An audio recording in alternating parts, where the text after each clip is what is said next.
Eu sou João Paulo Anvoy, meu nome é artístico, conhecido na cidade, nascido em Casa Nova. E sempre me identifiquei com a arte, com a criatividade, com as coisas diferentes, com o criar, com o inovar, com o fazer acontecer.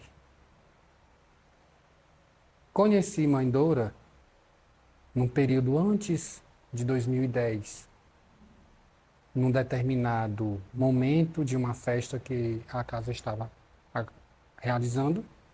E fui convidado, pedido na verdade, para vir dar uma ajuda através de uma tia e me pediu ajuda e eu vim.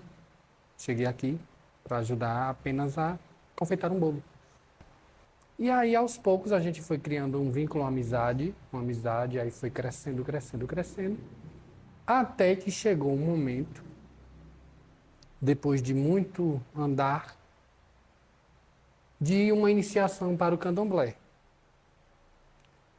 Que vem tudo isso através da ancestralidade, não é eu quem escolho, não foi ela quem escolheu.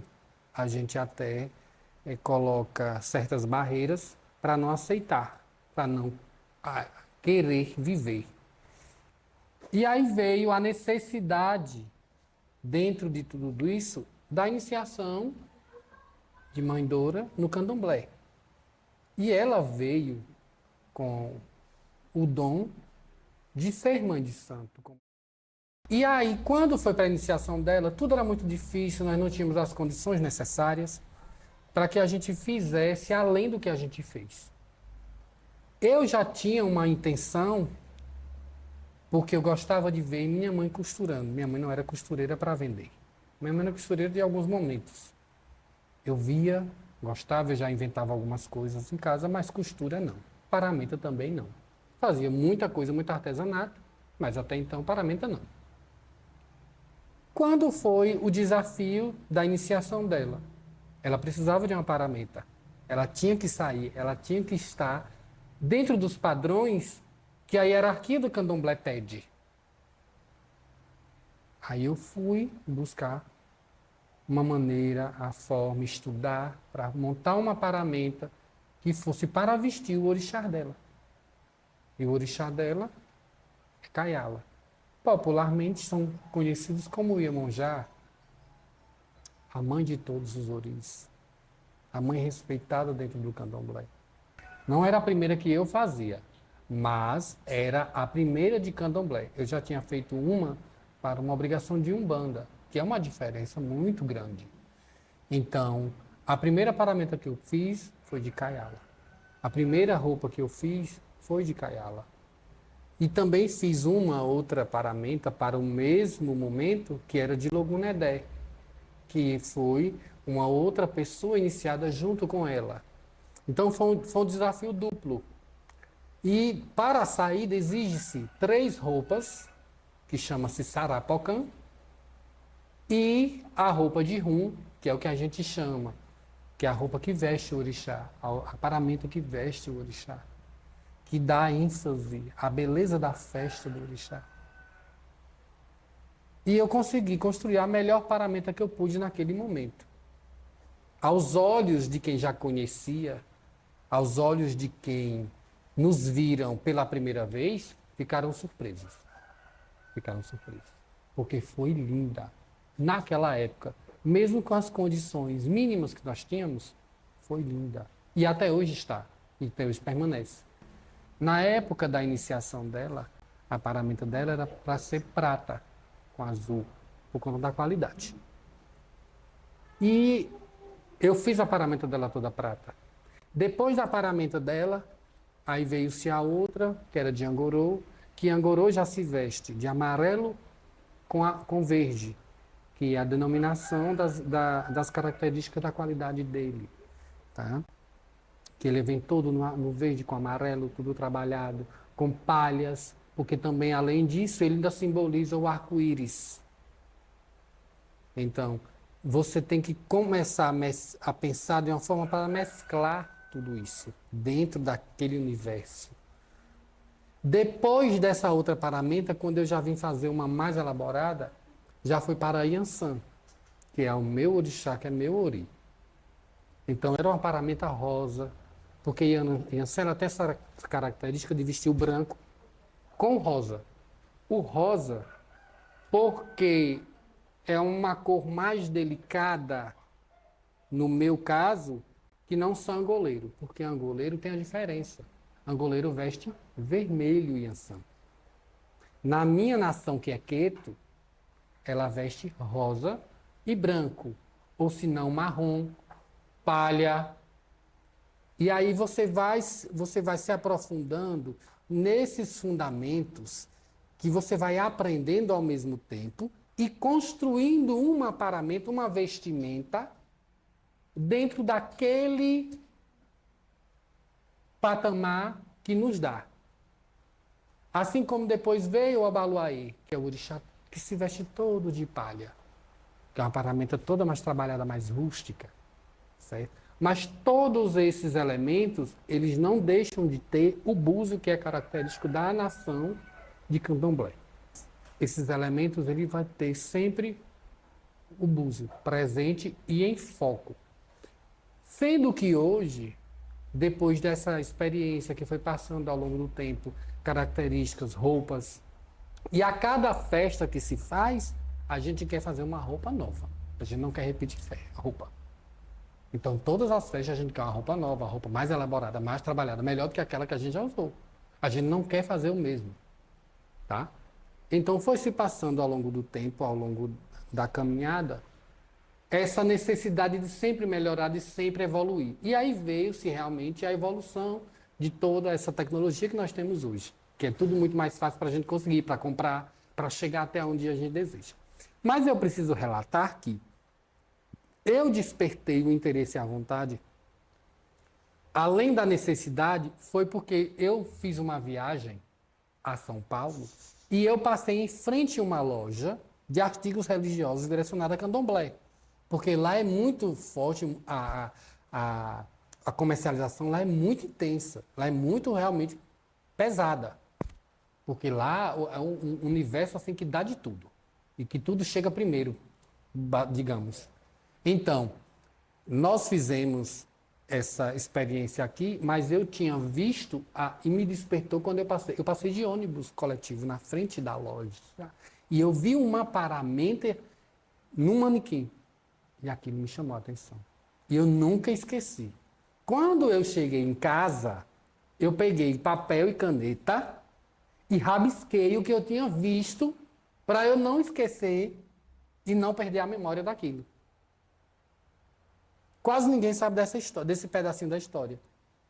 E aí foi aí que despertei. Quando veio a necessidade de fazer a dela, já era justamente a minha curiosidade, a minha vontade de fazer, de colocar em prática, de tentar, só que eu não me contento em tentar. Eu me contento em ver o resultado pronto, que é o que realmente me faz.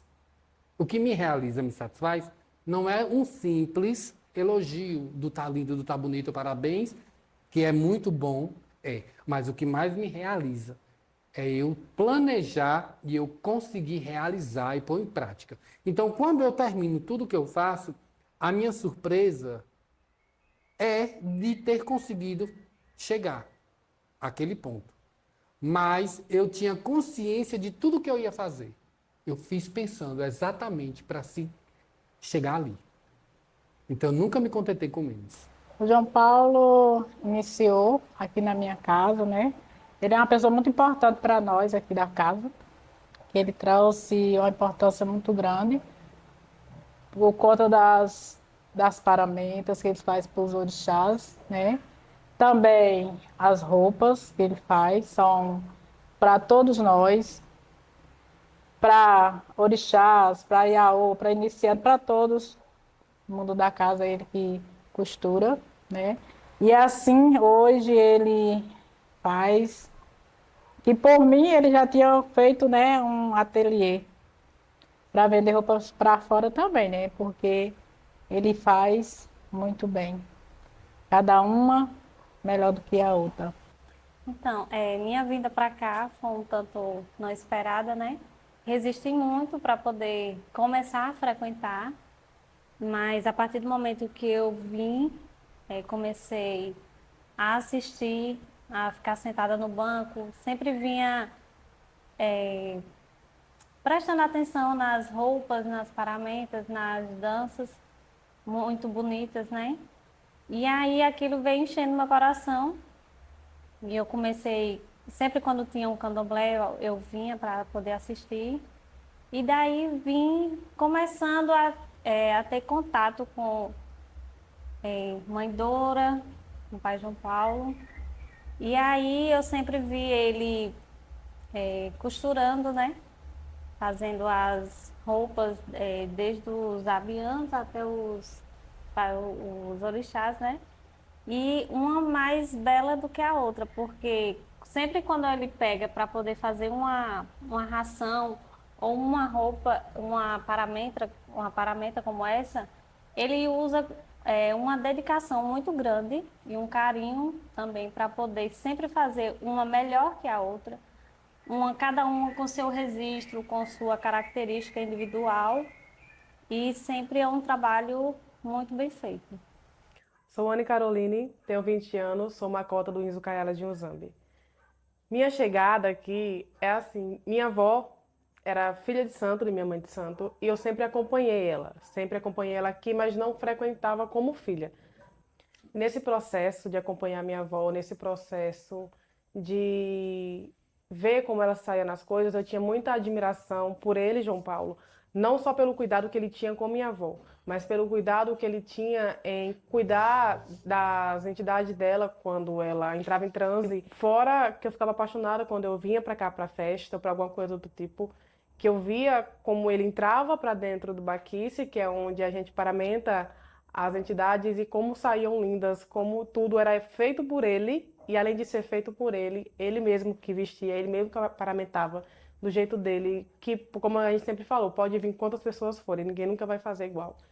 O meu projeto veio contar história, falar sobre o meu trabalho, sobre a minha dedicação e tudo o que eu faço. E faço com muito amor. Eu agradeço a todos que estão na produção, que estão custeando esse projeto maravilhoso, que através da Lei Paulo Gustavo nos proporcionou chegar até aqui e mostrar um pouco dos nossos talentos, um pouco da nossa alegria de viver e de fazer a arte. Agradeço à Prefeitura de Casa Nova, à Secretaria de Cultura, o Governo Federal, através do Ministério de Cultura, que nos proporcionou mostrar um pouco do nosso talento, um pouco da nossa criatividade, um pouco da nossa cultura regional. Obrigado a todos, a Eita Produção, a Mameto Dora, a todas as pessoas que aqui estiveram comigo, Maiara, Anne, Dudu, todos que incentivaram a conquista desse projeto e a levar um pouco do meu conhecimento, um pouco daquilo que eu tenho produzido nesses últimos anos. Muito obrigado. Olorum abençoe a todos. Agradeço a meu Niquice, para quem quiser assim chamar. Agradeço ao meu orixá, para quem assim quiser chamar. Agradeço ao meu Eledá, para quem assim quiser chamar. Olorum abençoe a todos e colofé. Lava, lava.